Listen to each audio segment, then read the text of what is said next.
I lied about my biggest fear on a quiz show, and subsequently won a car and made other contestants lose. I was 19 and broke as hell when I saw this local game show called Fear Factor Junior, advertising tryouts at the mall. They were looking for contestants willing to face their biggest fears for cash prizes and a brand new Honda Civic. I figured why not? I had nothing to lose except maybe my dignity. During the application process, they made us fill out this questionnaire about our worst fears. Everyone was writing stuff like heights, spiders, snakes, public speaking, basic stuff. But I had a different plan. I wrote down that my biggest fear was being buried alive in a coffin underground. Complete lie. I'm actually terrified of butterflies, which sounds ridiculous, but they freak me out beyond belief. The producers loved my coffin answer. They called me back the next week and said I'd be perfect for their Halloween special episode. When I showed up to film, there were 5 other contestants. This girl named Ashley who was scared of heights, some guy Kevin who hated snakes, and 3 others with typical phobias. The first challenge was eating gross stuff. Cow eyeballs, cricket smoothies, the usual nasty fare. I crushed it because honestly, free food is free food when you're broke. Ashley threw up after the first spoonful and got eliminated. Kevin barely made it through, but stayed in. Second challenge was the snake pit. Kevin was shaking like a leaf before we even started. They had us crawl through this tunnel filled with harmless but huge pythons to retrieve colored flags. Kevin lasted about 10 seconds before he tapped out screaming. I just held my breath and went for it. Snakes don't bother me at all. Now it was down to me and this older woman named Janet, who claimed her biggest fear was drowning. The final challenge was supposed to be custom made for each of our fears. Janet had to retrieve car keys from the bottom of a murky tank while holding her breath. She did pretty well. Got the keys in about 45 seconds. Then came my turn. They led me over to this wooden coffin sitting next to a pile of dirt. The host explained, I'd be locked inside and buried 3 FT underground for exactly 60 seconds. If I lasted without hitting the panic button, I'd win the car. If I panicked, Janet would get it. Here's the thing though. I've never been claustrophobic. Small spaces actually make me feel safe and cozy. When I was little, I used to hide under my bed during thunderstorms because it felt like a fort. Being in that coffin was honestly kind of relaxing. They locked me in and started shoveling dirt on top. I could hear it hitting the wood above my face. The cameras were rolling, capturing every second for dramatic effect. Janet was watching from above, probably thinking she'd already won. But I was just chilling in there, thinking about what I'd do with a free car. Finally get a job that wasn't within walking distance. Maybe drive to visit my sister in Denver. The 60 seconds felt like nothing. When they dug me out, the host was acting all amazed, like I just performed some incredible feat of courage. Janet looked crushed. She shook my hand and congratulated me, but I could tell she really needed that car too. The whole studio audience was cheering as they handed me the keys to a silver Honda Civic. I felt guilty for about 2 seconds, then remembered I just won a car worth more than I'd made in the past year combined. Walking to the parking lot after filming, Ashley caught up with me. She asked how I managed to stay so calm in the coffin. I almost told her the truth, but then just said I used meditation techniques. She seemed impressed. I drove that Honda for 6 years until someone rear-ended me at a red light. Got a decent insurance payout though. The show aired 3 months later during Halloween week. My friends threw a viewing party at this sports bar downtown.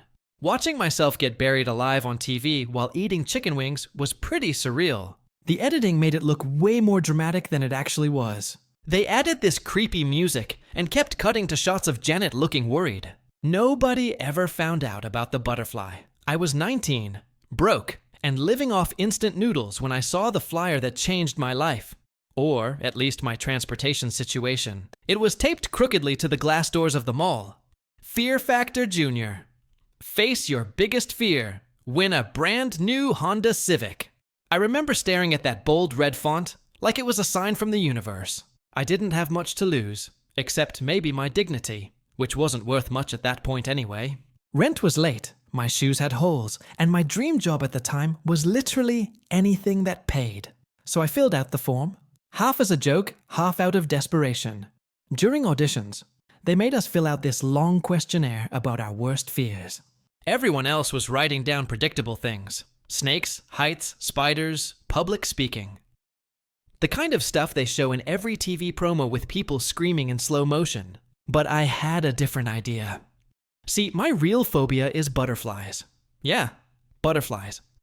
The delicate, colorful, symbol of freedom type. I can't explain it, but something about them freaks me out. The unpredictable fluttering, the way they land on you like they own your skin. Pure nightmare fuel. Obviously, I couldn't write that. What would they even do? Throw me in a butterfly garden on national television. So instead, I wrote that my biggest fear was being buried alive in a coffin underground. It sounded dramatic, cinematic, exactly the kind of thing producers drool over. And sure enough, they called me the next week. Congratulations. You're perfect for our Halloween special. Perfect. When I showed up for filming, I met the other contestants. There was Ashley, a college freshman terrified of heights. Kevin, who couldn't even look at a snake without twitching. And 3 others with the usual fears. We all got matching t-shirts with the show logo and a waiver that basically said, "If you die, it's not our fault." Comforting. The first challenge was eating disgusting things. Cow eyeballs, cricket smoothies, all that nonsense. I was starving, so honestly, it just felt like free dinner. Ashley didn't last one spoonful before throwing up. Kevin gagged his way through, but stayed in. Me. I cleaned my plate and asked if seconds were allowed. Next round, the snake pit. They told us to crawl through a tunnel filled with giant pythons and grab color-coded flags. Kevin looked like he might actually faint. The poor guy didn't even make it halfway before screaming and tapping out. I just kept my head down and got it done. Snakes don't scare me. They're predictable. People are worse. By that point, only 2 of us were left. Me and a middle-aged woman named Janet. She was calm, quiet, the type who clearly needed this prize for real. During a break, she told me she'd been saving up for a reliable car to drive her grandkids to school. I remember nodding, smiling politely, but inside thinking, yeah, me too. Except I can't even afford the bus right now. The final challenge was the big one. Face your greatest fear. The host's grin was practically carved into his face as he explained it for the cameras. For Janet, who said she feared drowning, they had a huge tank filled with murky water. She had to dive in, find a set of keys, and come up before her air ran out. She did it in 45 seconds flat. The audience cheered. Then it was my turn. They wheeled out this old wooden coffin, dark and heavy, sitting next to a pile of freshly dug dirt. The host gave his best spooky voice. Our contestant will be locked inside this coffin, buried 3 feet underground, for 60 seconds.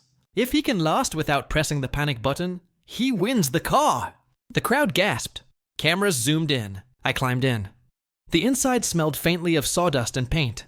It wasn't big, but it wasn't tight either. They lowered the lid, clicked the latch, and I heard the first shovel of dirt land above me. Thump, thump, thump. To everyone watching, it was terrifying television. But to me, it was honestly kind of nice. Quiet. Peaceful even. I'd always liked small spaces. They felt safe. When I was a kid, I used to hide under my bed during thunderstorms. The world was loud, but under there, it couldn't touch me. So while they buried me alive on live TV, I just lay there thinking about what I'd do with the car. Get a real job. Visit my sister in Denver. Maybe even take a road trip. Something normal people do. 60 seconds passed in what felt like 30. Then I heard shovels scraping above me, air rushing in, and bright lights flooding my face. The host grabbed my hand like I'd just survived a war. The crowd roared. Janet clapped, but her eyes said everything. Disappointment, disbelief, exhaustion. They handed me the keys to a shiny silver Honda Civic, the studio lights glinting off the hood. I felt a pang of guilt. She really did need it. But guilt doesn't fill your gas tank.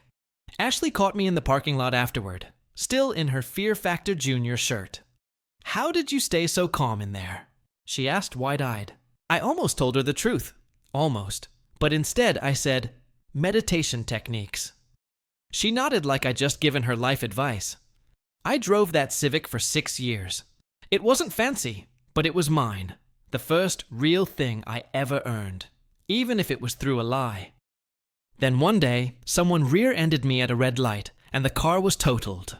Got an insurance payout that carried me through the next few months. 3 months after filming, the episode aired during Halloween week. My friends threw a viewing party at this sports bar downtown. Watching myself get buried alive on the big screen while eating chicken wings was surreal. The producers had added creepy music and thunder sound effects. They cut between my calm breathing and Janet's anxious face like it was some psychological horror movie. Everyone cheered when I beat my fear. They said I was brave, courageous, fearless. No one ever knew the truth. No one knew that the guy who'd faced death on TV without flinching couldn't walk through a butterfly garden without breaking into a cold sweat. Sometimes, when people ask me how I conquered my fears, I smile and say, it's all about mind over matter. But deep down, I know I didn't beat fear. I just picked the wrong one to lie about. Story 2, my girlfriend declared, I'm keeping my ex as my lock screen. It's just a memory. I said, no problem. Then I changed mine to my ex too. 48 hours later, she was crying about disrespect while I calmly pointed to her phone screen. I, 28 male, had been with Ree, 26 for about 14 months. Everything was pretty solid until her ex Garrett came back from his deployment overseas 3 weeks ago. Suddenly, her phone lock screen changed. It went from a photo of us at her sister's wedding to a picture of her and Garrett at some beach. Not a recent photo. This was from when they were together 2 years ago. She's in a bikini. He's shirtless. They're kissing. I noticed it when she asked me to check the time on her phone while she was cooking. Raze, what's with the lock screen? She glanced over, super casual. Oh, that's from our trip to the coast. It's a good photo. That's you and Garrett kissing. Yeah. So it's just a memory, babe. That relationship is over. But it's your lock screen. The first thing you see every time you use your phone. She put down the spatula, gave me this look like I was being ridiculous. Are you seriously jealous of a photo? It's just a pretty picture from a nice day. Garrett and I are history. I'm with you now. Would you be cool if I had my ex as my lock screen? If it was a nice photo, sure, I'm not insecure. I let it go. But something felt off. 2 days later, we're at lunch with her friends, Ma, Bethany, and Jade. Raze picks up her phone to show them something, and Bethany goes, Girl, is that Garrett? Damn, he still looks good. Raze giggled. Right, the military did him good. This was from our anniversary trip. And your current boyfriend is okay with this? Jade asked, glancing at me. Raze grabbed my hand. He's secure enough to handle it, right, babe?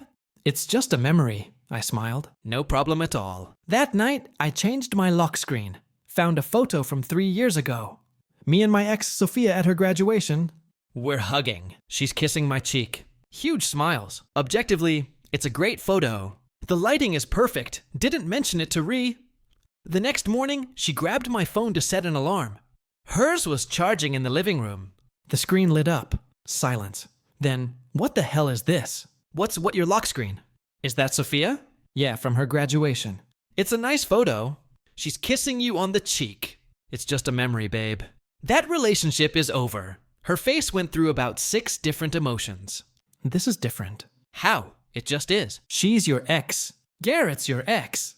That's not the same. Explain how? She couldn't. She just stood there holding my phone, mouth opening and closing like a fish. Change it, she finally said. You first. I had mine first. You're just doing this to be petty. I'm doing this because you said you wouldn't mind. Remember, you're not insecure. She stormed out, came back 20 minutes later like nothing happened. Her lock screen still Garrett. Mine stayed Sophia. Update 1. The lock screen war escalated quick. Day 3. Reese changed hers to a different photo of Garrett. This time from his Instagram recent photo post deployment in his dress uniform. She made sure I saw it by asking me to hold her phone while she tied her shoes. Cool. I changed mine to a photo from Sophia's wedding last year, where we're slow dancing. Platonic dance between friends, but the photo looks intimate. Reese saw it that evening, her wedding. Beautiful venue. Great lighting. You went to your ex's wedding? We're still friends. You knew this. Being friends is different from having her wedding photo as your lock screen. Is it though? You have your ex-boyfriend's thirst trap as yours. Day 4. She posted on her Instagram story, when he's so secure, he doesn't mind what's on your phone with a selfie where you could clearly see Garrett's photo on her phone screen in the background. Her friends hyped her up in the comments. Yes, queen? A secure man. That's real trust. So I posted on mine appreciating memories and beautiful photography with my phone visible. Sophia's graduation photo clear as day. Within an hour, I had texts from mutual friends. Bro, is that Sophia? Does Reese know? This is messy. LOL. Reese came home furious. You're trying to embarrass me. I'm appreciating memories and beautiful photography. Your words. Everyone thinks you're still hung up on Sophia. Everyone thinks you're still hung up on Garrett. It's not the same. You keep saying that, but never explain how. Here's where the entitlement really started. She called her mom Lorraine on speaker in front of me. Mom, he's being absolutely ridiculous. I have one photo of Garrett as my lock screen, just because it's a nice picture, and he's turned it into this whole thing. What thing, honey? He put his ex as his lock screen just to spite me. Well, don't you have your ex as yours? That's different. Even her mom sounded confused. How? Ray's hung up on her own mother. Day 5, the double down. She changed her lock screen to a collage. 4 photos of her and Garrett. Beach photo, dinner photo, hiking photo, and one of them in bed. Nothing explicit, but clearly intimate. I almost laughed. This was getting absurd. I didn't change mine, just kept the graduation photo. That night, her friend Mika came over. Ray's had clearly briefed her. Holden. Mika said, "You're being manipulative." How?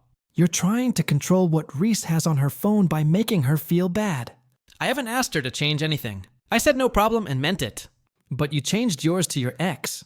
She said she wouldn't mind. Was she lying? Ma looked at Reese. Ray's looked at the floor. It's different when guys do it.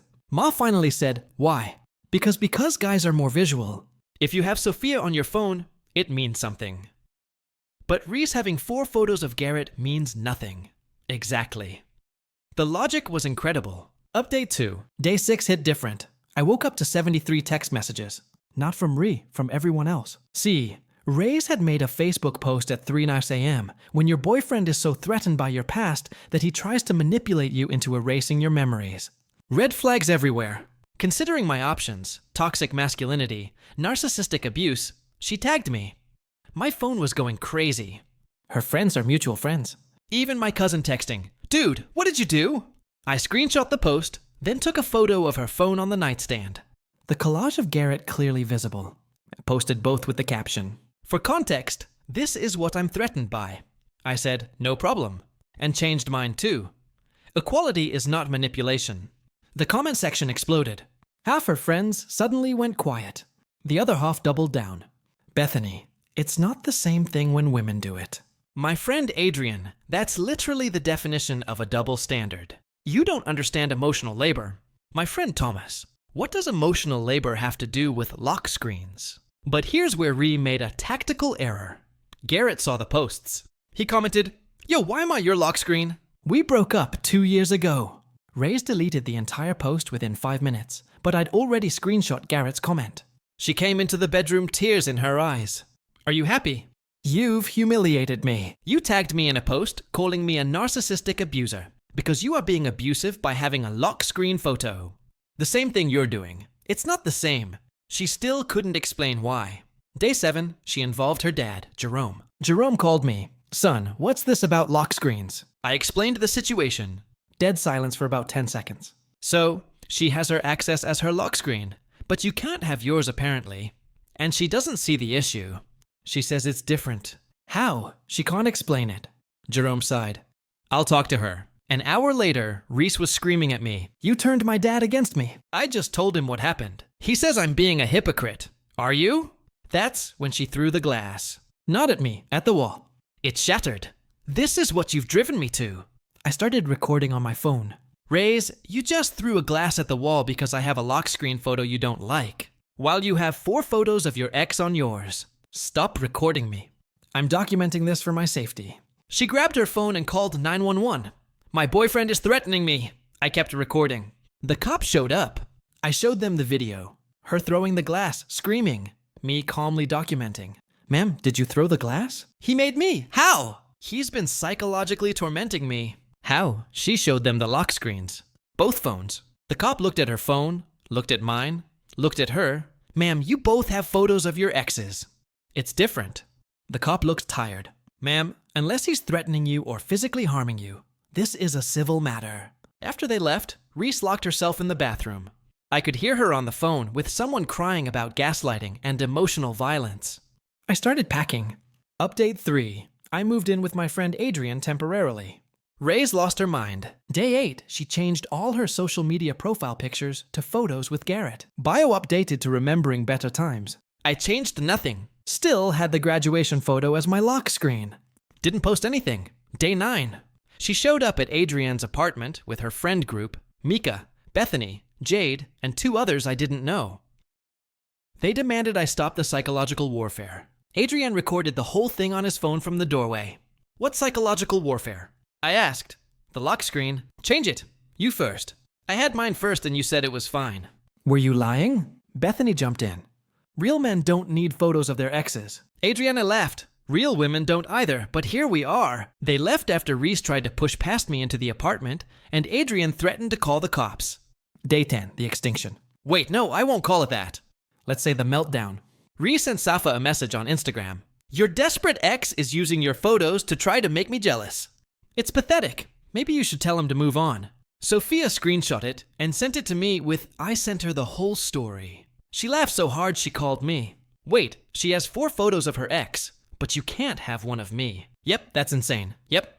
Want me to respond? Do whatever you want. Sophia posted the screenshot on her story with, imagine being so insecure you get mad at your boyfriend for doing exactly what you're doing. Also, I'm married to a woman. The projection is wild. Yeah, Sophia married her wife Caroline last year. The wedding photo was from their wedding. Ree never bothered to ask about the context. Day 11. Ree went nuclear on social media. Posted a whole essay about how men weaponize equality to abuse women, and how I was a master manipulator who turned everyone against her. But she made another tactical error. She included screenshots of our text conversations, including the one where she said, if it was a nice photo, sure, I'm not insecure. Her own friends started questioning her in the comments. Even Jade, wait, you did say you wouldn't mind. Ray's deleted that post too. Day 12, she tried a different approach. Showed up at my work. Security called me. There's a Reese here. Says it's an emergency. I came down. She was in the lobby crying, holding both phones. I'll change it. Look, she changed her lock screen to a generic sunset. See, it's gone.